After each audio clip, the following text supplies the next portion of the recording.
बोलिए सच्चे दरबार की जय। बोलिए जगत जननी माँ आदि शक्ति की जय।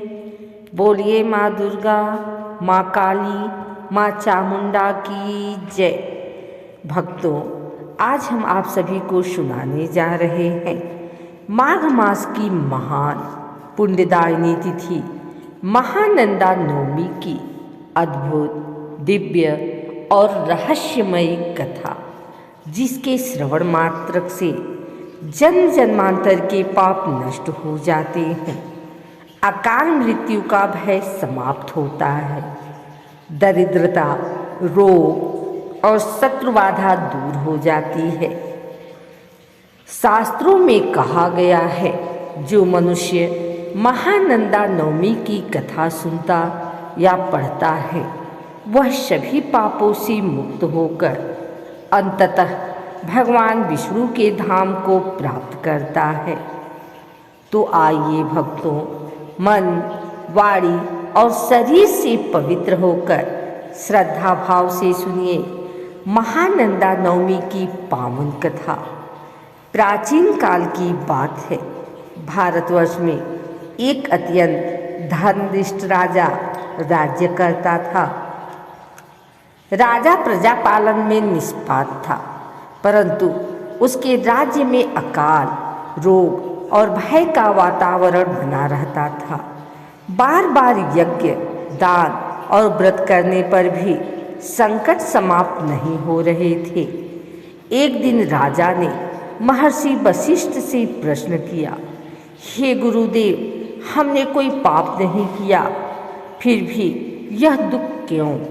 महर्षि वशिष्ठ ने ध्यान लगाया और बोले, राजन, यह सब पूर्वजन्म के दोष और शक्ति उपासना के अभाव के कारण है। यदि राज्य और प्रजा का कल्याण चाहते हो तो माघ मास की नवमी तिथि, जिसे महानंदा नवमी कहते हैं, उस दिन माँ आदि शक्ति का व्रत और पूजन करो। राजा ने विधि पूछी। ऋषि बोले, इस दिन प्रातः स्नान कर माँ दुर्गा के स्वरूप महानंदा देवी का पूजन करो, उपवास रखो, रात्रि जागरण करो और इस कथा का श्रवण पाठ करो। राजा ने वैसा ही किया। कथा के अनुसार एक समय असुरों का अत्याचार बढ़ गया था। देवता त्राहि त्राहि करने लगे। सभी देवता ब्रह्मा, विष्णु और महेश के पास पहुँचे। तब भगवान विष्णु ने कहा, अब केवल आदि शक्ति ही इस संकट को हर सकती हैं। देवताओं की प्रार्थना से माघ मास की नवमी तिथि को माँ दुर्गा ने महानंदा रूप में प्रकट होकर भयानक असुरों का संहार किया। माँ के चरणों में गिरकर देवताओं ने कहा, माँ, यह तिथि महान पुण्य देने वाली बने। तब माँ ने वरदान दिया, जो भी मनुष्य इस दिन मेरा व्रत, पूजन और कथा करेगा, उसके जीवन में सदा आनंद, सुख और रक्षा बनी रहेगी। इसी कारण यह तिथि महानंदा नवमी कहलाई। निर्धन ब्राह्मण की कथा। एक गांव में एक अत्यंत गरीब ब्राह्मण रहता था।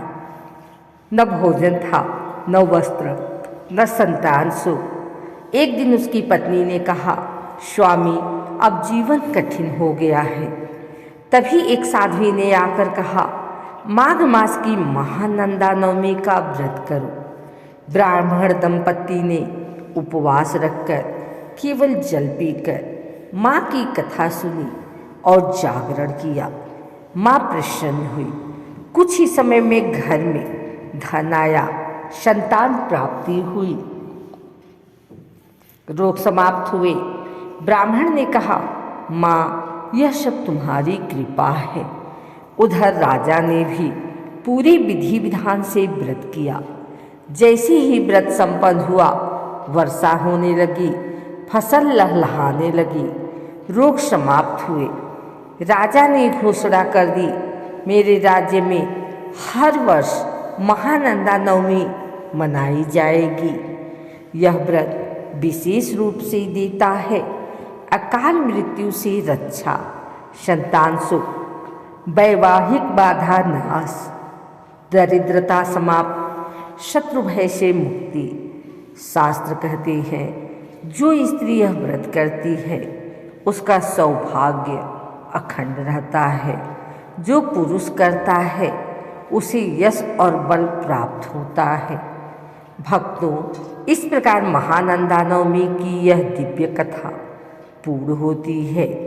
जो कोई भी श्रद्धा से इस कथा को सुनता है, दूसरों को सुनाता है, यह इस दिन माँ का स्मरण करता है, माँ महानंदा उसकी हर मनोकामना पूर्ण करती हैं। अंत में हाथ जोड़कर प्रार्थना करें, हे माँ महानंदा, हम सबकी रक्षा करना, हमारे घर परिवार में सुख शांति देना और हमें भक्ति के मार्ग पर सदा बनाए रखना। बोलिए माँ महानंदा देवी की जय। जय जगदम्बे माता।